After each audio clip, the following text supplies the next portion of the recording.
chapter 28 of Genesis. Genesis 28. Everybody here fine? Everybody here all right? Nobody's nodding their head. Anybody here at all? That's what I nod your head at me if you hear. Okay. All right. Very good.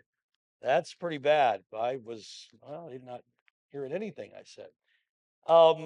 This is a fun story. The story of Jacob. Going to take us a couple of weeks here. Um, but man, what a mess, but what a great story as well. So look at verse 5. I just want to start there. So Isaac, this is 28:5. Isaac sent Jacob away, and he went to Padan Aram to Laban, the son of Bethuel, the Syrian, who was the brother of Rebekah, who was the mother of Jacob and Esau. So, as you know, last week we talked about Jacob stole um, the birthright from his brother Esau, and then he deceived his way into getting his father's blessing that would belonged to the elder son. And Esau is angry and vengeful and is determined that he is going to kill Jacob. Rebekah, whose favorite son was Jacob, says to Isaac, whose favorite son was Esau, um, we need to protect Jacob. We need to send him away because I don't want to lose both my sons in a short time. And my fear is the text doesn't say it, but it's implied. Rebecca says, my fear is that Esau will kill Jacob, and then somebody will avenge the death of Jacob and kill Esau, and I'm going to lose both of my boys. And so she said, let's send him away. And so Isaac met with Jacob and said, you're going to go away, and I want you to go to your mother's brother's home. That would be Laban. Laban was the brother of Rebekah, and I want you to go there, and I want you to take a wife there. And once this all calms down, maybe you can return home. All right, so that's the setting. And so in verse 10, Jacob sets out. Jacob went out from Beersheba and he went toward Haran. So he came to a certain place and he stayed there all night because the sun had set. And he took one of the stones of that place and he put it at his head and he lay down in that place to sleep. So he left his home, he left his parents, he went toward Haran, and this begins his journey. All right. And in this journey, he becomes really the third patriarch. Abraham, Isaac, and now Jacob becomes a patriarch in his own right. It's interesting that the steps that he will take will be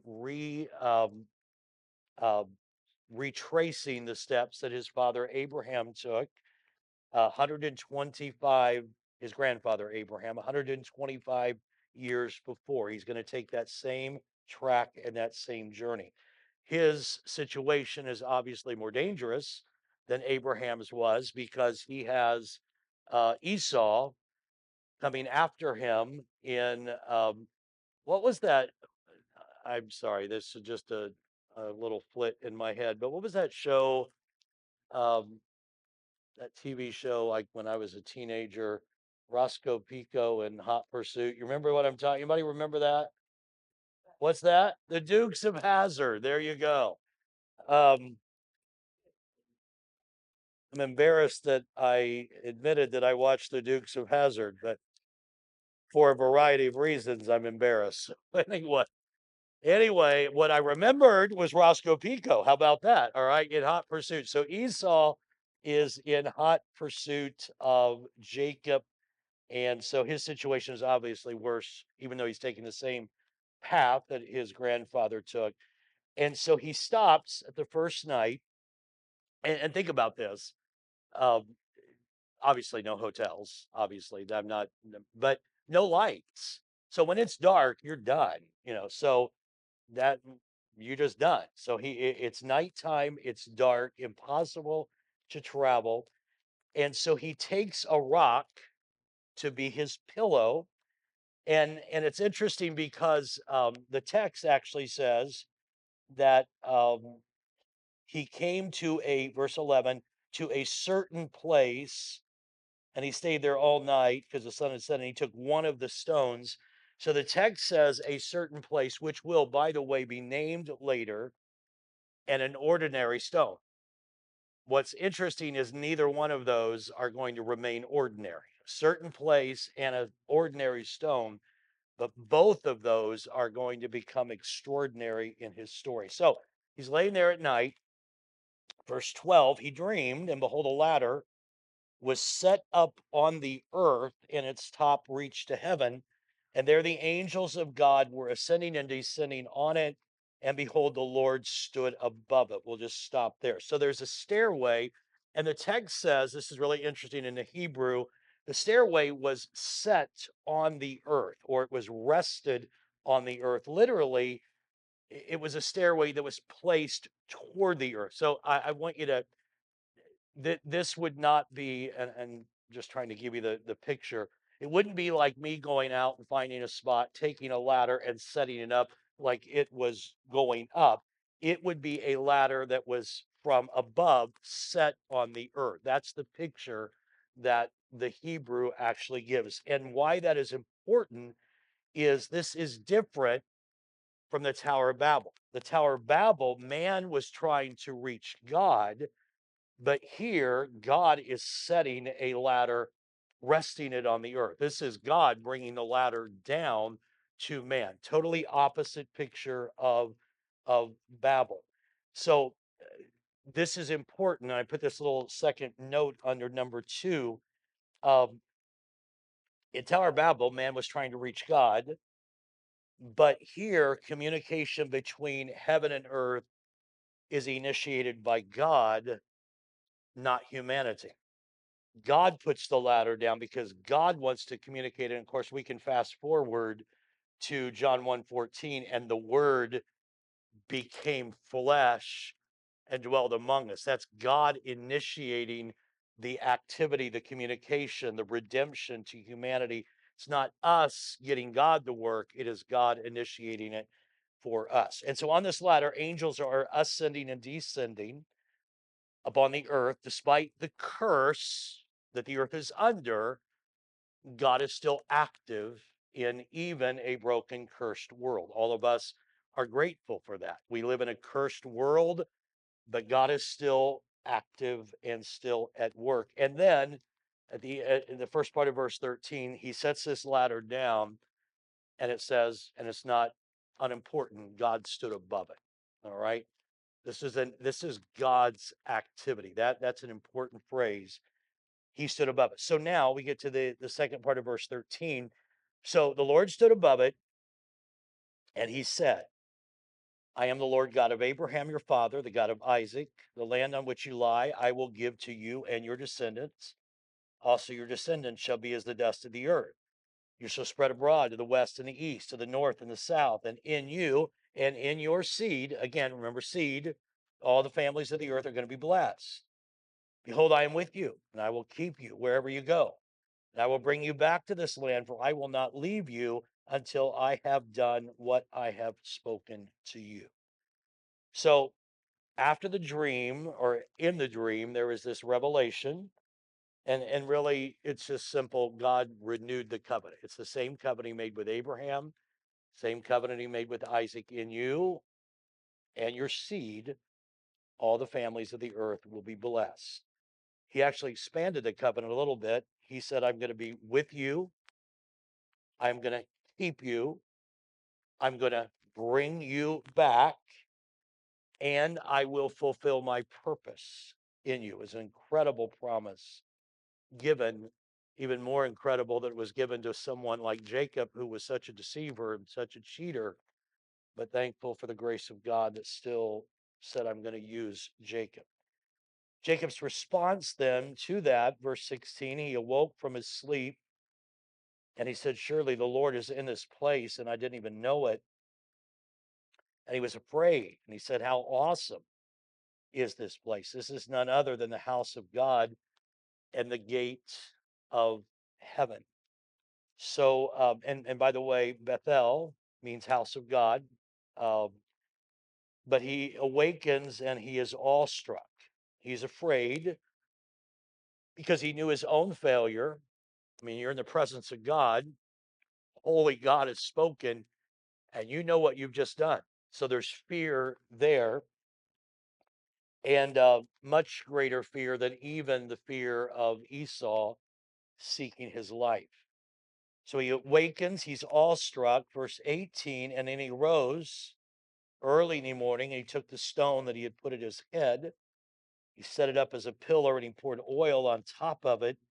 And he called the name of that place Bethel, but the name of that city had been Luz previously. Just want to pause there. So this is, you've heard, a few of you have heard me talk about this before. This point I'm making is totally not original to me. First time I heard it, I was a teenager and I heard my dad preach on this text. It was one of the, it just stuck in my head. It was a great point.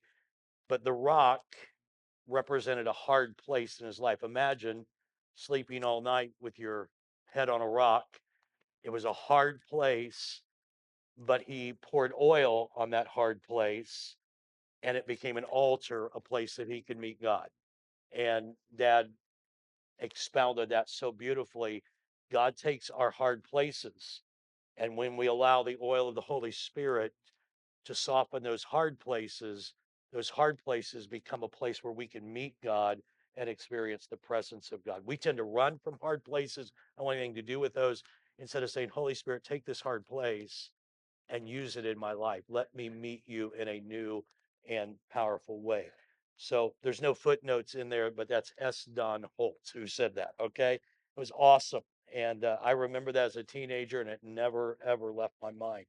So he builds an altar. And then in verse 20, he makes his own vow. Jacob made a vow saying, if God will be with me and will keep me in this way that I'm going, and give me bread to eat and clothing to put on, so that I come back to my father's house in peace, then the Lord shall be my God. And this stone which I've set as a pillar shall be God's house.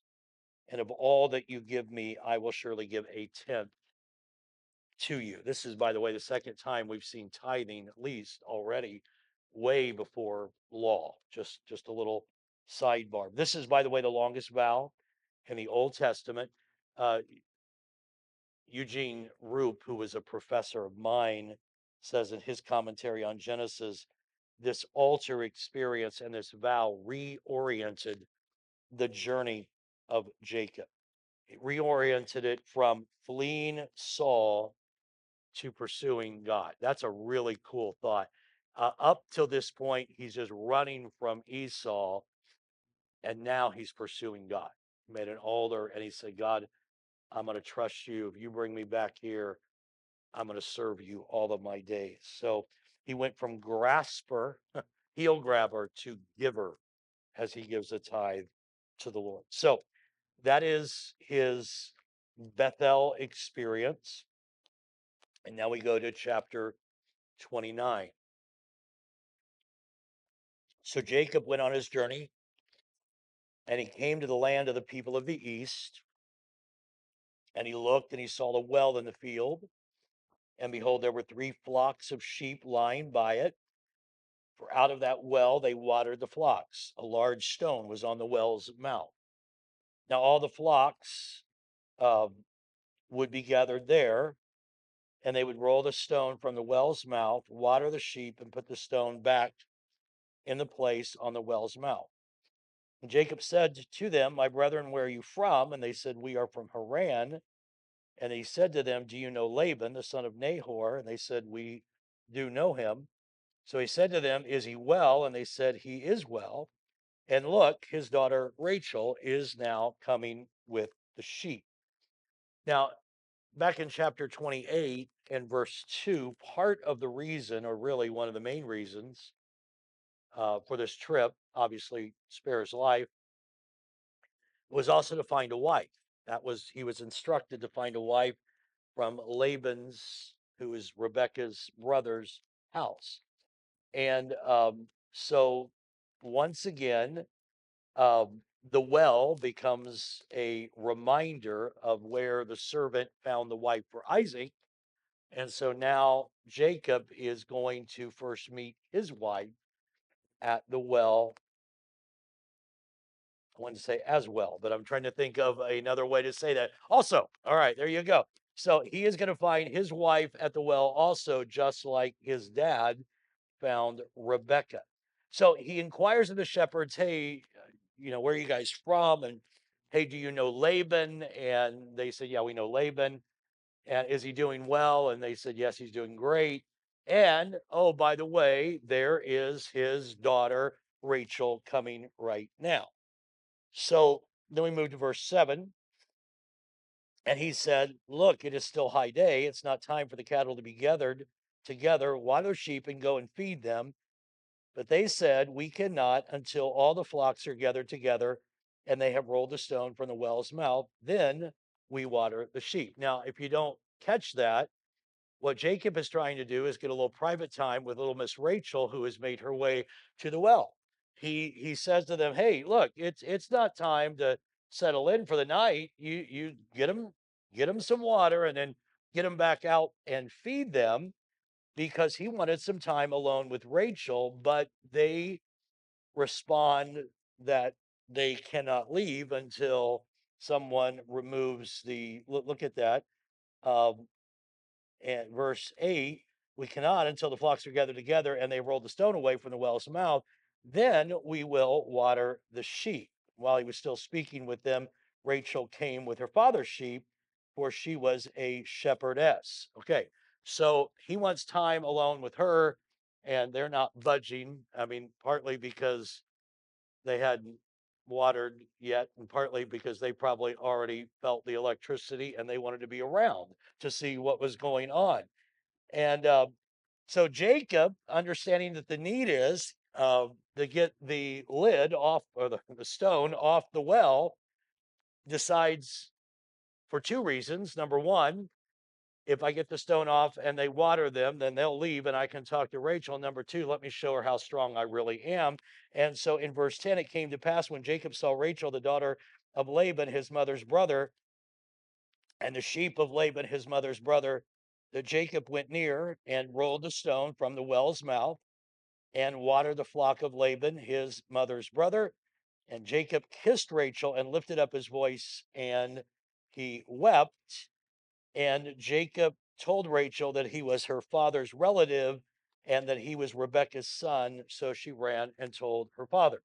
So he is flexing his muscles for the gal that he is instantly fallen for, demonstrates his strength. Generally, by the way, it would take three men to roll that away. So this was no, he was showing off a little bit, and he did. And he becomes acquainted with her and acknowledges that she is his cousin. And then in verse number 13, came to pass when Laban heard the report about Jacob, his sister's son, that he ran to meet him and embraced him and kissed him and brought him to his house. So he told Laban all these things, and Laban said to him, surely you are my bone and my flesh. And he stayed with him for a month. So now they have met. But Jacob is going to meet someone who is every bit as deceptive as he has been. All right. He is going to reap what he has sown. And that's going to happen here now for a while. It probably would have been kind and appropriate for Laban to have given his relative a start in the business. But instead, he will reduce Jacob to a servant or a slave for a wage. And all along in this story, he is going to be a very difficult, cruel boss and master. Look at the end of verse 14. Surely you are bone of my bones. So he acknowledges their relationship. Then Laban said to Jacob, verse 15, because you are my relative, should you therefore serve me for nothing? And he's kind of twisting the narrative a little bit. I'm going to pay you a little bit. Tell me, what should your wait? By the way, remember that line. What should your wages be. That will come up again. Um, in verse 16, Jacob has fallen hard and fallen fast because Laban had two daughters. The name of the elder was Leah. The name of the younger was Rachel. Leah's eyes were delicate, but Rachel was beautiful of form and appearance. Jacob loved Rachel, so he said, I will serve you 7 years for Rachel, your younger daughter. And Laban said, it is better that I give her to you than I should give her to another man. Stay with me. So Jacob served 7 years for Rachel, and they seemed only a few days to him because of the love he had for her. Isn't that special? Only a few days, 7 years. So Jacob loves her, and Laban says, "What I want you to work for me. What should your wages be?" And Jacob said, I don't need any money. I just would love for Rachel to be my wife. Leah's eyes were delicate. That's the phrase that's used. It means tender or weak. And it's likely that in the Orient, kind of the sparkle in the eye was thought to be very beautiful. And and she did not have that sparkle. Her eyes, whatever color they were not sparkly. They were not catching the attention, and so um, she was tender-eyed, um, not as pretty as Rachel. Okay, we'll just leave it there. I used to say dog ugly, but I decided not to do that anymore. I decided not to do that. You understand? Okay. So Laban's response was shrewd, and it was not a promise. It fell short of a promise, pretty ambiguous. And Jacob was in love, and obviously uh, not all that discerning. And it only seemed like a few days, 7 years, 7 years passed. And now he's going to get his wage. Verse 21, Jacob said to Laban, give me my wife, for my days are fulfilled. I've worked 7 years that I may go into her. And Laban gathered together all the men of the place, made a feast. Came to pass in the evening that he took Leah, his daughter, and brought her to Jacob, and he went into her. And Laban gave his maid Zilpah to his daughter Leah as a maid. So it came to pass in the morning that behold, it was Leah. And he said to Laban, what is it that you have done to me? Was it not for Rachel that I served you? Why then have you deceived me? So all kinds of questions come up here. How could that happen? Understand there was a feast. A feast would have included intoxicating drink, no doubt. It was, again, pitch dark. There are no lights anywhere. There would be a wedding veil, which would have uh, maybe helped a little bit as well, had that not been there. So that helped Laban pull off his deception. And so, but keep in mind, Laban's sister, Rebecca, pulled a very similar stunt when she said, Jacob, I'll put goat skin on your arms and you go in and act like your brother. All right. Again, what goes around comes around. Right. And so now he goes into the tent and he has his first night with his new wife. And it's not till the sun is up that he realizes his new wife is not the wife that he just worked 7 years for. Um, I'm sorry. The looks on some of your faces are like, oh my gosh. So the deceiver here is deceived. Jacob has been the deceiver, and now he is deceived. Leah is the wife he doesn't love. What this is so fascinating, the grace of God. She's the wife he doesn't love. However, she will be used by God to bring forth the Savior of humanity because Leah is the mother of Judah, and Jesus will emerge from the lion of or the tribe of Judah. Laban uses his custom. Well, it's custom to. I need to read on. I'm sorry, I didn't. Um, we're in verse 26. Laban said, "It must not. So he said, I thought I served for Rachel. And Laban said, well, we can't do that in our country to give the younger before the firstborn. So he uses his custom to get out of it. It would have been nice, don't you think, on the front end to have told him that? All right, but he didn't. So there's deception going on here. Fulfill her week, and we will give you this one also for the service which you will serve with me still another 7 years. So Jacob did so and fulfilled her week. So he gave him his daughter Rachel, his wife also, and Laban gave his maid Bilhah to his daughter Rachel as a maid. And then Jacob also went into Rachel, and he also loved Rachel more than Leah, and he served with Laban still another 7 years. Notice the theme here. Rebekah loved Jacob more. Isaac loved Esau more. Jacob loves Rachel more. There is just loads of dysfunction going on here. So he fulfills the week. That would be the week of feasting, and that might have been more than a 7-day week. But now he does not have to work 7 more years before Rachel becomes his wife. Understand that he probably had to get through the wedding feast with Leah, and then he was able to take Rachel as his wife.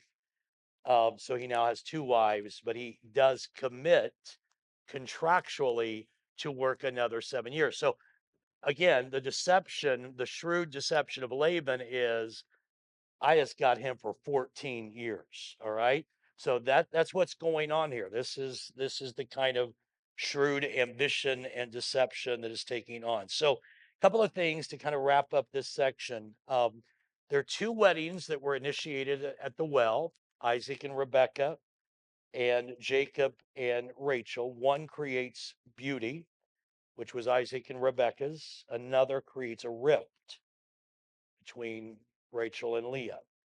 One is prayerful and discerning.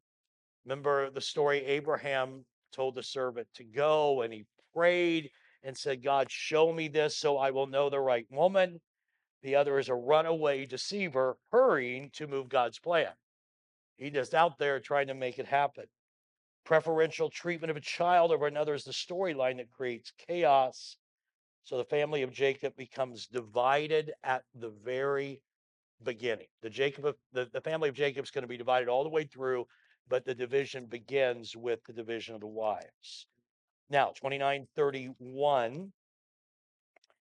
Um, Let me read 31. When the Lord saw that Leah was unloved, he opened her womb. Rachel was barren. So Leah conceived and bore a son, and she called his name Reuben, for she said, the Lord has surely looked on my affliction. So Reuben's the firstborn. Now, therefore, my husband will love me. So I've had a child. He's going to love me now.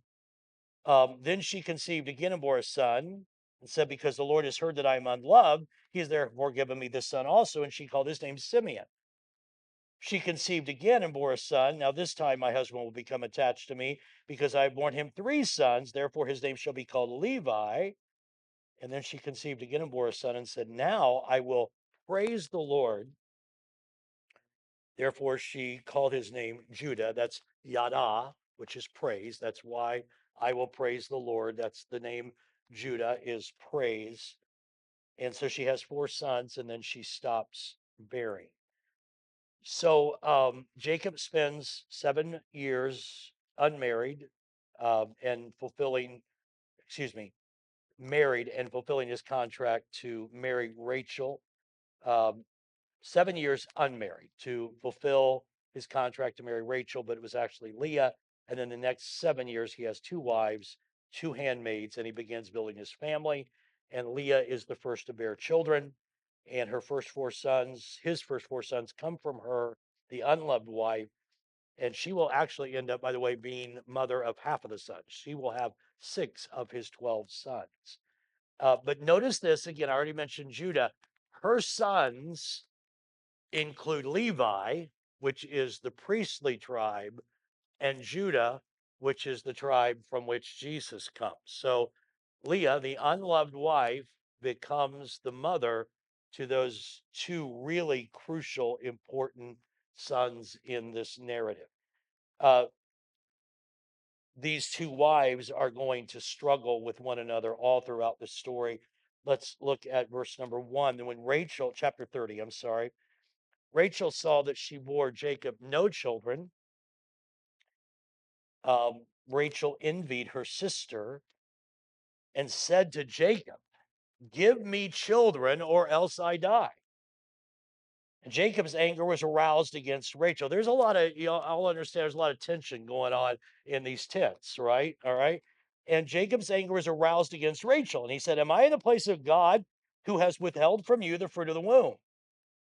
So she said, "Here's my maid Bilhah, go into her, and she will bear a child on my knees, that I am also may have children by her." And then she gave him Bilhah, her maid, as a wife, and Jacob went in to her. And Bilhah conceived and bore Jacob a son. And Rachel said, "God has judged my case, and he has heard my voice and has given me a son." Therefore, she called his name Dan, which is actually Bilhah's son, but because she's a handmaid, it becomes the son of Rachel. And Rachel's maid Bilhah conceived again and bore Jacob a second son. And Rachel said, "With great wrestlings, I wrestled with my sister, and indeed I have prevailed." So she called his name Naphtali. All right, there's so much here. So Rachel can't have a child. She's jealous of Leah, and she's angry at Jacob. And Jacob's angry at her. "Give me a child or I'm going to die." And he said, "What am I? My God, I can't make this happen." And so she presents Bilhah to him, and Bilhah, her handmaid. And by Bilhah, she has Dan and Naphtali. Also, an interesting word that shows up a lot in Genesis in the Jacob story. Um, remember, Jacob and Esau are wrestling with one another in the womb of Rebekah. Now she says, Rachel says, "My sister and I are wrestling."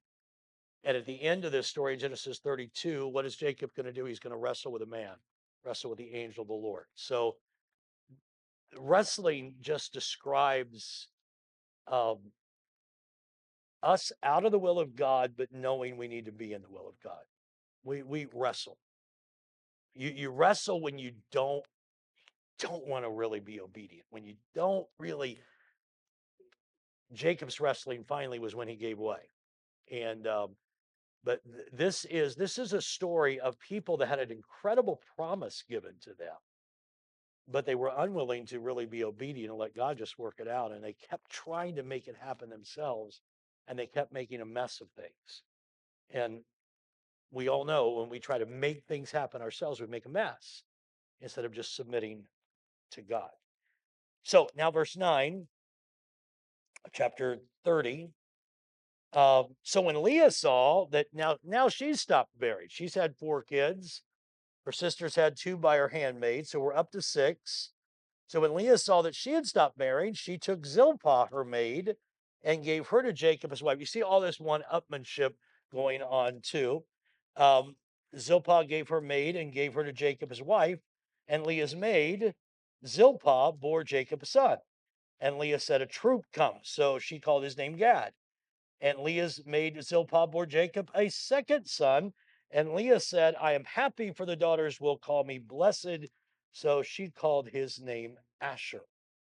So now Zilpah has 2 children that really fall into Leah's category. So Leah is now up to 6. We're 6-2. All right. That's the score right now. 6-2. She has Gad and Asher.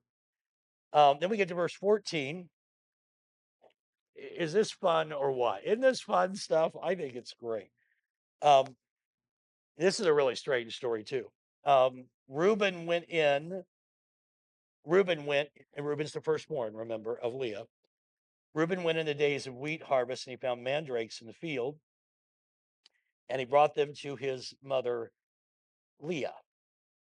Um, and then Rachel said to Leah, "Please give me some of your son's mandrakes." But she said to her, Is it a small matter that you've taken away my husband? You're going to take away my son's mandrakes also. Let me just pause there for a moment. Mandrakes were considered by the pagans to have an aphrodisiac quality. And Rachel has, and used for medicinal purposes, Rachel to this point has been unable to give birth. And so Reuben found some of these mandrakes because his mom's womb has now been shut up. She's now reverted to the handmaid as well. And he gave the mandrakes to his mother, Leah. And so Rachel, who's still yet to have a child, wanted some of those mandrakes. She had not been able to bear children to Jacob. And now Leah is like, are you taking my husband? And now you're going to take my mandrakes as well. Doesn't this sound like the silliest argument in the world? But that's what's going on here. And so she resisted. Now, really interesting verse. Um, at the end of verse 15, Rachel said, therefore he will lie with you tonight for your son's mandrakes. I don't know how else to tell you what's going on here, but to tell you what's going on here. All right. So I'm just going to tell you because she is the favored wife, she apparently, Hebrew scholars believe that she apparently made the schedule for Jacob's bed partner every night. Just telling you, that's what's going on. Does that look like it to you? She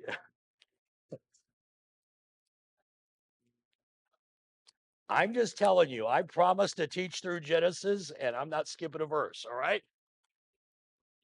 She said, what's that? He's old enough to know better. That's what I can tell. Yeah, he would be 40s. Yeah. Yeah. Um, I more than you know, trust me. I'll need a shower afterwards for sure. It's happened. I mean, she said, you give me some mandrakes and you can go in with him tonight. And so when Jacob came out of the field in the evening, Leah went out to meet him and said, you must come into me, for I have hired you with my son's mandrakes. And he lay with her that night. She said, Jacob, you've got no choice. You may think I'm ugly, but you have me tonight because I sold mandrakes and your favorite wife scheduled you to be with me. All right, that's exactly what happened. God listened to Leah, and she conceived and bore a Jacob a fifth son. Leah said, God has given me my wages because I've given my maid to my husband. So she called his name Issachar. Leah conceived again and bore Jacob a sixth son. And Leah said, God has endowed me with a good endowment. Now my husband will dwell with me because I've borne him six sons. So he called his name Zebulun. And then afterwards, she also bore a daughter who will come into play here very soon, a daughter by the name of Dinah.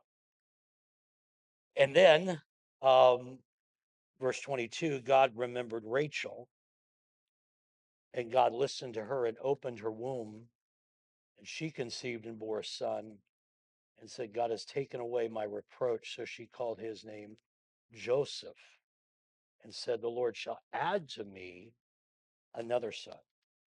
So, um, all through this, Rachel has been unable to have her own. Her handmaid had two, Leah had six, and then two by the handmaid, that's eight. And Rachel's handmaid makes 10, and now she has Joseph. That's 11. And the name of Joseph um, prophesies the Lord shall add me another son. Benjamin will come later, and she will actually die in childbirth when Benjamin is born. But that is the story of the development of Jacob's family. And then we get to verse 25. So now he has 11 sons and a daughter that we know of. Came to pass when Rachel had born Joseph that Jacob said to Laban, send me away that I may go to my own place and to my country. give me my wives and my children for whom I have served you, and let me go, for you know my service which I have done for you. That's a pretty strange text. There's pagan ritual involved in this as well. At Bethel, God had promised to be with Jacob. He did not promise him he would have no conflict. It's a good thing because he had a lot of conflict. But God has been building Jacob's house now, and he promised him, you're going to have descendants, just like he promised Abraham and Isaac, like the stars of the sky and the sand of the sea, and in your seed, all the families of the earth will be blessed. So he has fulfilled that promise. He's been building that promise, but he also promised Jacob land. He would, and now he is going to fulfill that part of the promise as well. So after the birth of Joseph, Jacob decides it's time to leave. I need to take my family and we need to be on our own. Probably if Laban would have had an indentured slave, who had served him so faithfully, he would have probably said, you know what, I'm going to give you some cattle, I'm going to give you some grain, I'm going to give you some wine, I'm going to set up your household, get you started. And you would think that he would have done that for his own nephew, but that was not the way Laban played the game. Jacob had to ask for his wives and children because Laban would have said, no, no, no, they were born here in my house and they belong to me. So Laban is very shrewd. He's a deceiver, just like Jacob has been up to this point. So verse 27, Laban said to him, please stay if I found favor in your eyes, for I have learned by experience that the Lord has blessed me for your sake, which, by the way, is a true statement. Then he said, name me your wages. Remember when I said, remember that phrase? He says it again, name me your wages and I will give it. That's his promise. He doesn't fulfill it um, because he's planning on deceiving again. Verse 29, Jacob said to him, you know how I've served you and how your livestock has been with me. For what you had before I came was little, and it has increased to a great amount. Lord has blessed you since my coming, and now when shall I also provide for my own house? So Jacob is saying, I don't want to stay. I want to leave. I you've been blessed because of me, but I want to establish my own house. So Laban says, so what shall I give you? And Jacob said, you shall not give me anything if you'll just do this thing for me. I will again feed and keep your flocks. Let me pass through all your flocks today, removing from there all the speckled and the spotted sheep, and all the brown ones among the lambs, and the spotted and speckled among the goats. And these shall be my way. I'll take the ones that are not the pure ones. So my righteousness will answer for me in time to come. He knew Laban would accuse him of something. Um, so my righteousness will answer for me in time to come when the subject of my wages comes before you. Everyone that is not speckled and spotted among the goats and brown among the lambs will be considered stolen if it's with me. He's saying, Laban, give me the speckled and spotted ones. And that's all I'm asking. And if you walk by one day and I've got one that's not speckled or spotted, you will know that I've stolen it from you. I'm making it easy for you, Laban, to make certain that I don't cheat you. So goats in the Near East, by the way, are black or dark brown. Sheep are white. So he wants the abnormally colored sheep and goats, to which Laban will agree to. Um, in verse 34, and Laban said, oh, that it were according to your word. Verse 35, so he removed that day the male goats that were speckled and spotted, all the female goats that were speckled and spotted, every one that had some white in it, and all the brown ones among the lambs. And he gave them into the hand of his sons. So Laban already is breaking the deal. And he put 3 days' journey between himself and Jacob. And Jacob ended up feeding the rest of Laban's flocks. So Laban cheats right off the bat.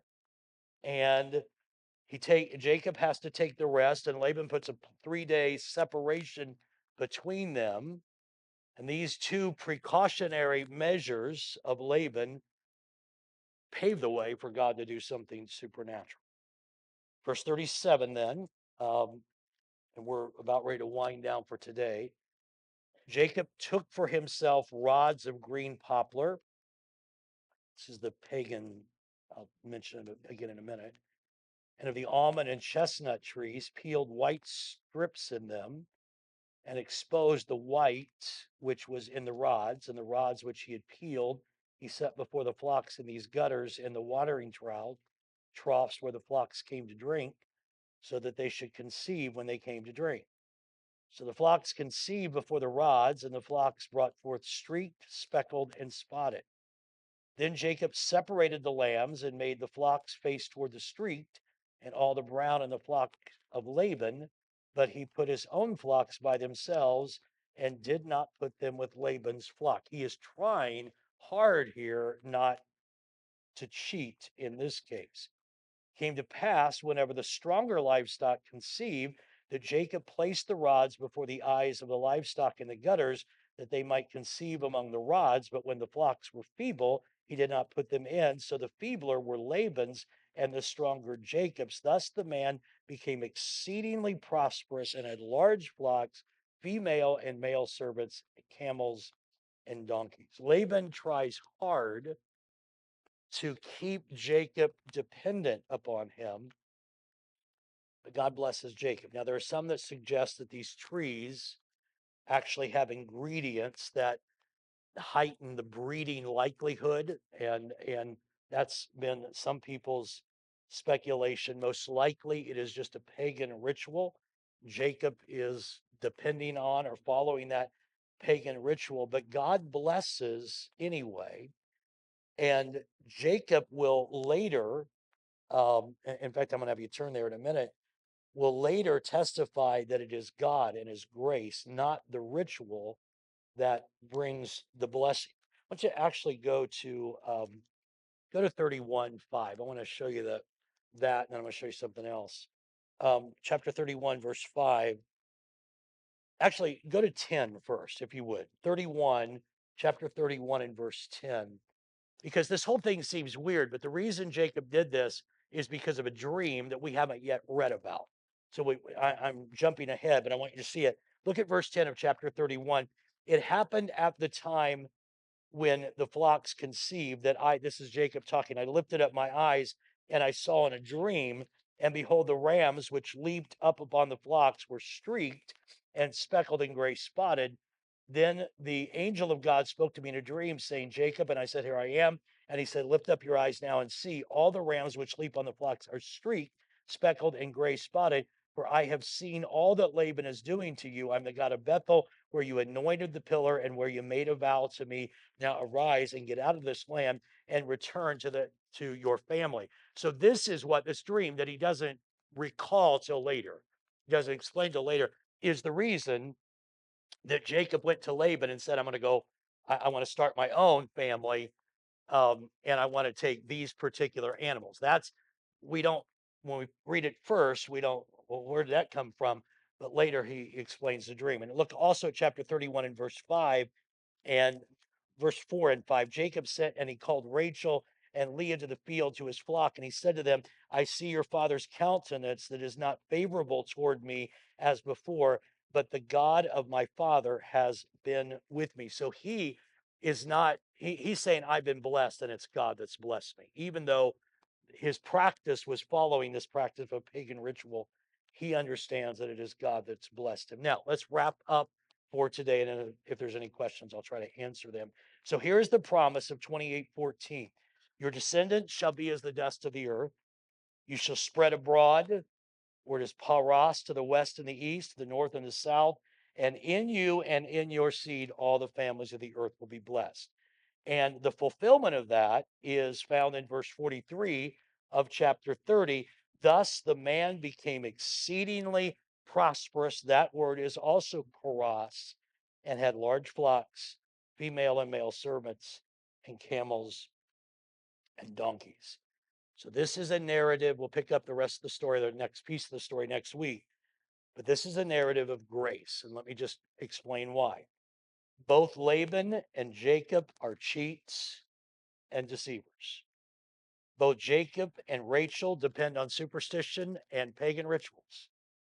There's so much brokenness and so much dysfunction in this story, but there is still grace. Aren't you glad that even in our dysfunction, the grace of God can work? Jacob is broken by bad parenting, all right? We see that today. Isaac and Rebekah parented bad. Jacob is broken by that. He will parent bad, all right? His life was a life of deceit, but that's what his parents did. And quite frankly, Abraham, the man of God, but Abraham taught Isaac to deceive. This is my sister, remember? And so this, folks, again, can I just take a quick sidebar? What we instill in our children and our grandchildren is what they will embrace as normality. And so that's really important. Again, every child has their own choice. It's not like they're destined for it, but this is, sociologists are just now, well, maybe not just now, but probably in this century, have decided that context and environment affects people's lives. Well, the Bible told us that a long time ago. That's why these people do what they do. Laban was a cheat. Rachel and Leah had their own struggles. They all had only half a life, but in the midst of it all, there was hope, and in it is that hope that we must cling to from this whole mess. Again, just remember the seed. God is going to protect the seed that's going to come from Judah that's going to lead to the Messiah. So it's a fascinating story. Bible is fascinating. And again, one more time, just so you don't walk out of here, and I can't believe those godly people did those horrible things. This is not a story. This is not a story of perfect, godly people. This is a story of broken humanity, and the grace of God can still work in broken humanity and bring victory.